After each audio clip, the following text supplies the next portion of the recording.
Hello everyone, स्वागत है आपका मेरे चैनल में। और आज मैं आपके लिए एक यूज़फुल वीडियो लेकर आ चुकी हूँ। वीडियो बहुत ही इंटरेस्टिंग होने वाली है, आप ज़रूर से देखिएगा। तो फ्रेंड्स, आप चैनल पर नए हैं तो मेरे चैनल को सब्सक्राइब कीजिएगा। तो सबसे पहली टिप है मेरी ये, जब हम चीले बनाते हैं बेसन के और बेसन को घोलते हैं तो हमें इस तरह का कटोरा लेना है। तो हमें लेना है अब बेसन।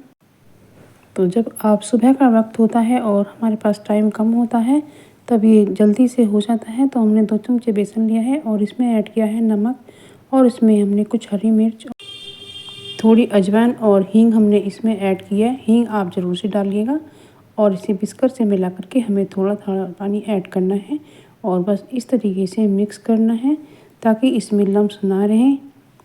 तो हमें थोड़ा थोड़ा पानी ऐसे ही ऐड करना है, एक साथ पानी हमें बिल्कुल भी नहीं डालना है। यदि हम एक साथ पानी डालते हैं तो इसमें गांठ पड़ सकती हैं और ये पतला भी हो सकता है। तो इसलिए हमें थोड़ा थोड़ा पानी ही इसमें डालते जाना है और बिस्कर से इसे घोलते जाना है। तो आप देख सकते हैं कि कितना पतला हमें घोल बनाना है। और हमने तवे को गैस पर रखा है और इस पर हमने सबसे पहले थोड़ा सा ऑयल लगाया है और ऑयल से हमें तवे को बिल्कुल ग्रीस कर देना है। और सबसे पहले हमें छोटा चीला बनाना है। जब हम छोटा चीला बनाते हैं तो तवा हमारा अच्छे से चिकना हो जाता है, तो ये आराम से उतर आता है। तो इससे हमारा जो और हम चीले बनाएंगे वो टूटेंगे बिल्कुल भी नहीं। तो इसकी यही ट्रिक है कि सबसे पहले छोटा चीला बनाएं और उसके बाद फिर से ऑयल लगाएं। और फिर बस इसको उतारने के बाद अब हम थोड़ा सा ऑयल और लगा लेते हैं और इस पर हम बड़ा चीला फैलाएंगे। तो ये हमारा चीला बिल्कुल भी टूटेगा नहीं, ना ही ये चिपकेगा और बहुत ही आसानी से चीला हमारा बनकर उतर जाएगा, जैसा कि आप वीडियो में देख पा रहे हैं।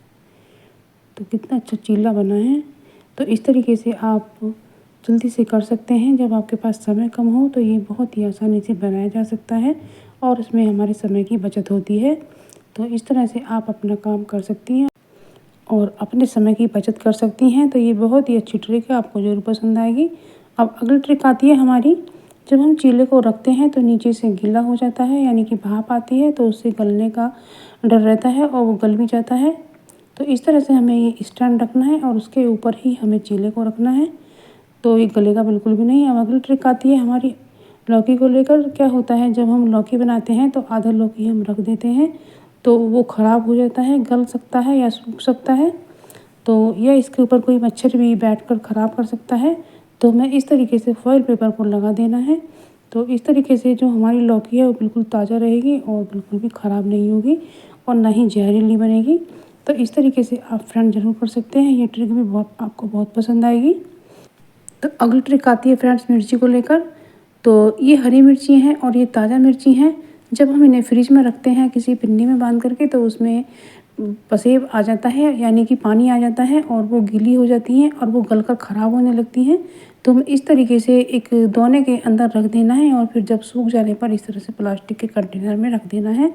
तो अब ये मिर्ची हमारी बिल्कुल भी ख़राब नहीं होंगी और 2 हफ्ते तक भी आराम से रखी जा सकती हैं।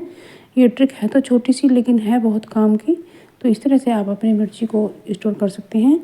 अब अगली ट्रिक आती है हमारी दूध को लेकर। जब हम फ्रेंड्स मावा बनाते हैं तो क्या होता है, कढ़ाई के चारों तरफ इस तरह से ये दूध जमा हो जाता है और ये सूख सूख कर ख़राब होने लगता है और कई बार तो जल भी जाता है। तो हमें क्या करना है, यहाँ पर इस तरह से दूध लगाना है गरम और फिर इस तरह से खुर्च देना है। तो इस तरह से हमारा जो दूध है बिल्कुल भी ख़राब नहीं होगा और ये सब मावे के अंदर ही मिक्स हो जाएगा और ना ही जलेगा। तो इस तरह से जब आप मावा बनाएं तो उसे चारों तरफ से किनारे को इस तरह से खुर्च खुर्च कर दूध को हटाते रहें और मावे के अंदर मिलाती रहें। तो बस इसी तरीके से मावा बनाया जाता है। तो फ्रेंड्स, ये ट्रिक भी आपको ज़रूर से पसंद आएगी और ये बहुत ही काम की ट्रिक है। जब हम घर का मावा बनाते हैं तो वो बहुत अच्छा बनता है और जो बाज़ार से लाते हैं तो वो मिलावट भरा होता है, इसलिए आप घर पर बनाइएगा। अब अगली ट्रिक आती है फ्रेंड्स सिलेंडर को लेकर। तो फ्रेंड्स, जब हमारे डिलीवरी मैन सिलेंडर लेकर आता है तो सबसे पहले उसे हमें चेक करना चाहिए। उसकी डाट खोल करके उसके ऊपर हमें एक रख देना है सिक्का और 2 घंटे बाद उसे हमें देखना है कि सिक्के का रंग काला तो नहीं पड़ा है। यदि उसका रंग बदलने लगा है तो आप समझ जाइए कि ये सिलेंडर ठीक नहीं है और ये गैस लीक कर रहा है।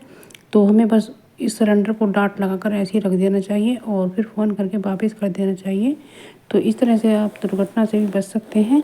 अब अगली ट्रिक आती है फ्रेंड्स, जब हम पूरी बनाते हैं तो हमें ऑयल को तेज़ गरम रखना है। जब हमारा ऑयल तेज़ गरम होता है तो पूरी अच्छे से फूल कर आती है। तो जैसा कि आप वीडियो में देख पा रहे हैं कि जो मेरी पूरी है बिल्कुल फूल कर तैयार हो गई है और कितनी अच्छी पूरी बनी है। और आप इसे छोटी गैस पर ही बनाइएगा तो इससे पूरी क्रिस्पी बनेगी और जलेगी बिल्कुल भी नहीं। तो इस तरीके से आप पूरी बनाते जाइएगा। जब कोई त्यौहार आता है, पकवान बनाते हैं, तब ये ट्रिक बहुत काम आती है। तो फ्रेंड्स, आप जब इस तरह से करके देखेंगे तो आप बहुत ही अच्छी फूली फूली पूरियाँ बनाएंगे और बहुत ही अच्छे से सबको पसंद आएंगी। तो फ्रेंड्स, ये ट्रिक भी आपको ज़रूर से पसंद आएगी और ये बहुत ही काम की है, आप इसे ज़रूर से फॉलो कीजिएगा।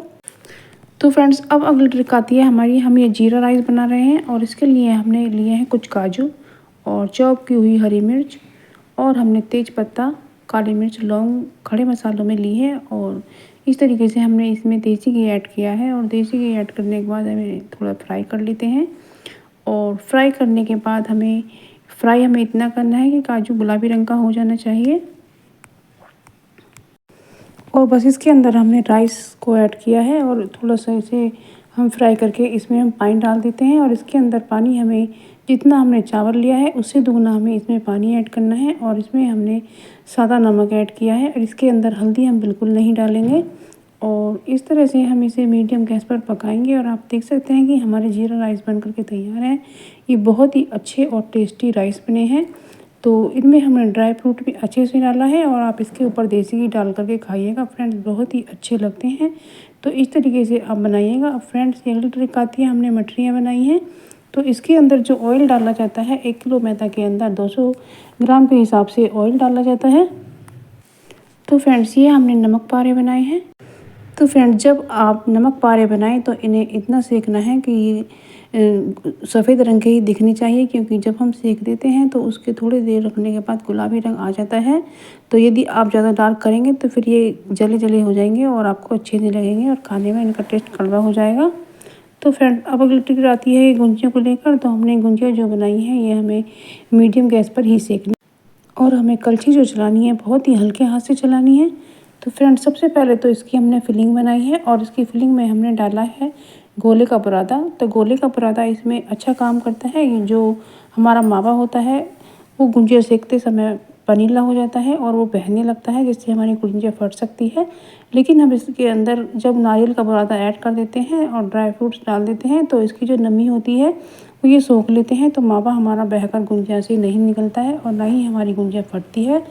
तो इस तरीके से हमें मेवों को भी चॉप कर लेना है। यदि ज़्यादा मोटे मेवे डालेंगे तो उससे भी हमारी गुंजिया फट सकती है। तो इस तरह से हमने पिस्ते को बारीक बारीक चॉप किया है और बादाम को भी चॉप किया है। तो इस तरीके से हमने ये सभी ड्राई फ्रूट डाल करके अपनी गुंजिया का फिलिंग तैयार की है। और अब ये हम गुंजिया को जल्दी बनाने का तरीका इसमें शेयर कर रहे हैं। तो हमने एक बड़ा सा रोटी बेली है और उसके अंदर हमने 1-1 चम्मच फिलिंग रखी है। तो इस तरह से हम बेलते जाएंगे, जैसा कि आप वीडियो में देख पा रहे हैं। तो इस तरीके से हमारी जो गुंजिया हैं वो जल्दी जल्दी बन जाएंगी और फ्रेंड्स, ये फटेंगी बिल्कुल भी नहीं और घंटों का काम मिनटों में हमारा इसमें हो जाता है। तो इस तरह से हम बहुत ही जल्दी से कम समय में ज़्यादा गुंजिया बना पाएंगे।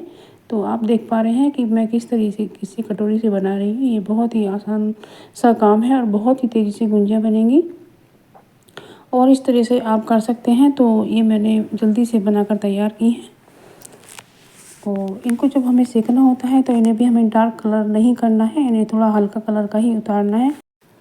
तो फ्रेंड्स, आज के लिए बस इतना ही। तो मैंने नई वीडियो लेकर आती रहती हूँ, आप मेरी वीडियो देखते रहिएगा। आप मेरे चैनल पर नए हैं तो चैनल को सब्सक्राइब कीजिएगा और वीडियो को लाइक शेयर कमेंट कीजिएगा। और फ्रेंड्स, आप मेरी वीडियो दुनिया के किस कोने से देख रहे हैं ये मुझे कमेंट सेक्शन में ज़रूर से लिख कर भेजिएगा। आपका लाइक और आपके कमेंट का मुझे बेसब्री से इंतज़ार रहता है और आप ज़रूर से कीजिएगा। मिलते हैं एक नई वीडियो में, तब तक के लिए thank you for watching. Bye bye.